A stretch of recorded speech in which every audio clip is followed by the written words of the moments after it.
Hello बच्चों, welcome to my channel study hard. आज हम लोग करने जा रहे हैं क्लास 7 का मैथ्स एक्सरसाइज 4.1 का क्वेश्चन नंबर 6। ठीक है, तो इसमें क्वेश्चन दिया है setup an equation in the following cases. ये जो भी केसेस दिए गए ना, इन सब का आपका इक्वेशन बनाना है, बस इसको सॉल्व नहीं करना है, इक्वेशन को बस इक्वेशन बनाना है कि कैसे हम लोग फाइंड आउट करेंगे। तो स्टार्ट करते हैं। देखो, पहला क्वेश्चन है, Irfan says that he has 7 marbles more than 5 times the marbles Parmeet has. तो इरफान के पास कितने मार्बल्स है?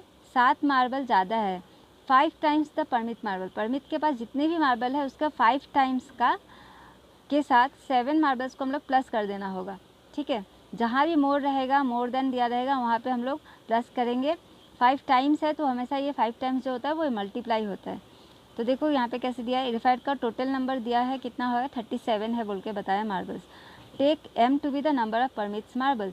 नंबर ऑफ परमिट्स मार्बल को m लेना है। ठीक है, हम लोग इस तरह से लिखेंगे इसको, let Parmit's marble be m। ठीक है, परमिट्स का मार्बल हम लोग कितना ले लेंगे? m ले लेंगे। फिर क्या बताया था क्वेश्चन में? 5 टाइम्स द मार्बल्स परमिट। तो परमिट का मार्बल का 5 टाइम्स कितना होगा? 5 times 5 times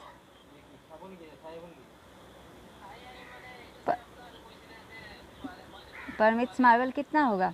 5 times permits marble कितना होगा? 5m हो जाएगा, है ना। और बताया था इरफान के पास टोटल नंबर कितना है? 37 है।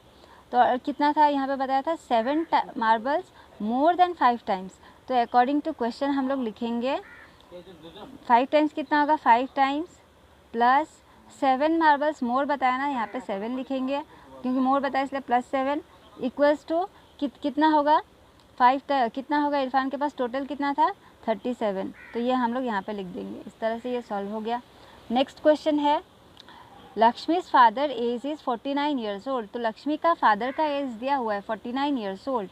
He is 4 years older than 3 times. यहाँ पे भी देखो वो 4 साल बड़ा है 3 टाइम्स लक्ष्मी का एज से। लक्ष्मी का एज वाई लेने बोला है, तो यहाँ पे हम लोग पकड़ेंगे लेट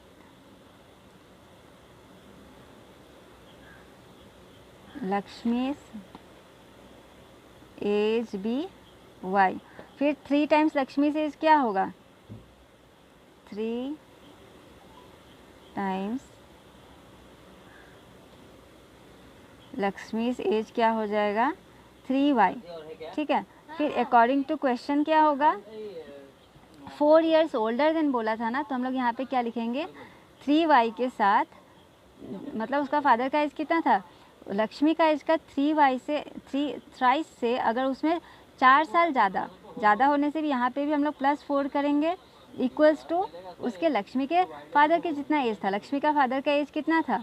49। तो ये भी इक्वेशन पूरा हो गया। ठीक है, नेक्स्ट है आपका क्वेश्चन नंबर 3। नेक्स्ट क्वेश्चन देखो, the teacher tales that the class that the highest mark obtain by the student. मतलब एक क्लास में हाईएस्ट मार्क एक बच्चे को मिला है और उसको कितना है मार्क्स? इक्वेशंस पे बताया क्या कि ट्वाइस द लोएस्ट मार्क्स, है ना।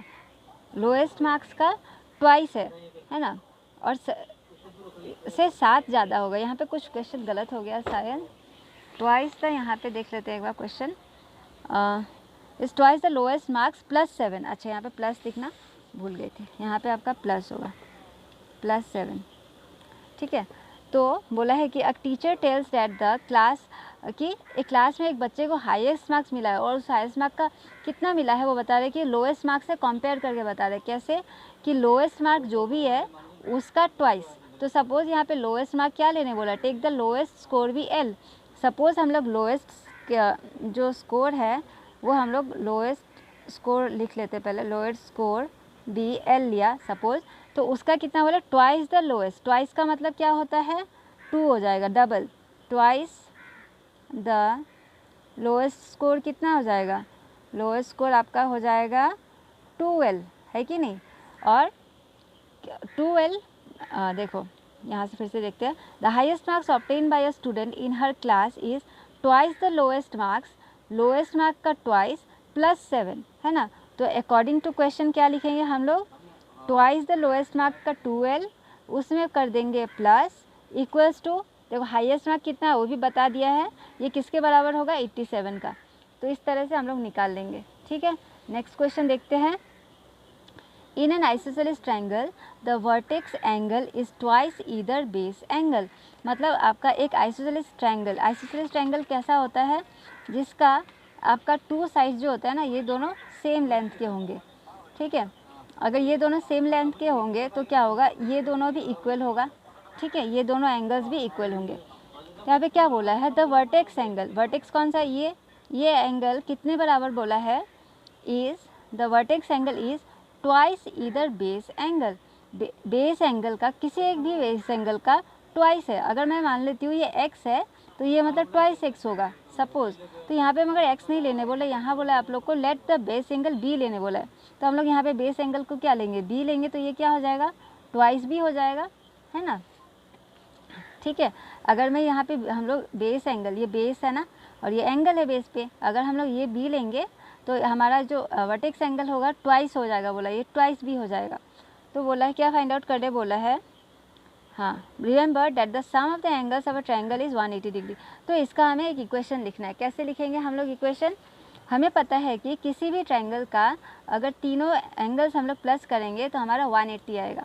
ठीक है, तो अकॉर्डिंग टू क्वेश्चन यहाँ पे पहले क्या दिया था, let the base angle be B, ये हमें लिख लेना होगा। Let the base angle be D. ठीक है, ये बेस एंगल जो था हमने बी, फिर से यहाँ पे ड्रॉ कर देती हूँ। ये हमारा आइसोसेलेस ट्रायंगल है, ये दोनों बेस एंगल है ना, ये दोनों भी इक्वल है, और ये हमारा वर्टेक्स एंगल है। ठीक है, बोला था कि वर्टेक्स एंगल अगर बी होगा तो नहीं, अगर बेस एंगल बी होगा तो इसका ये डबल होगा।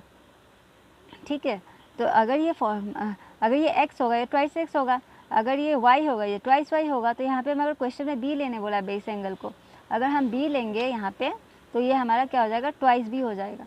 ठीक है, तो इस तरह से तो ट्वाइस b हो जाएगा vertex angle. Therefore vertex angle कितना होगा, बोला है बेस एंगल का ट्वाइस होगा, वर्टेक्स एंगल कितना होगा, vertex angle equals to twice b।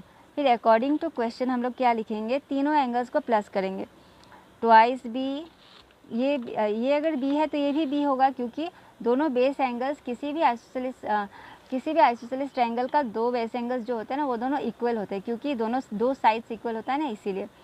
तो यहाँ पे लिखेंगे एंगल b प्लस ये वाला एंगल b, है ना, एंगल b इक्वल्स टू 180। अब देखो ये तीनों ही b है ना, तो 2 + 1 + 1 कितना हो जाएगा, 4b इक्वल्स टू 180। इस तरह से ये हो गया इक्वेशन जो क्वेश्चन में पूछा गया था। तो इस तरह से हम लोग इक्वेशन वाले सम्स, अच्छे से क्वेश्चन समझ लेने से हम लोग इक्वेशन वाले सम्स आराम से इक्वेशन बना सकते हैं। ठीक है, आशा करती हूँ आप लोग को ये सम अच्छे से समझ में आ गया होगा। Thank you for watching.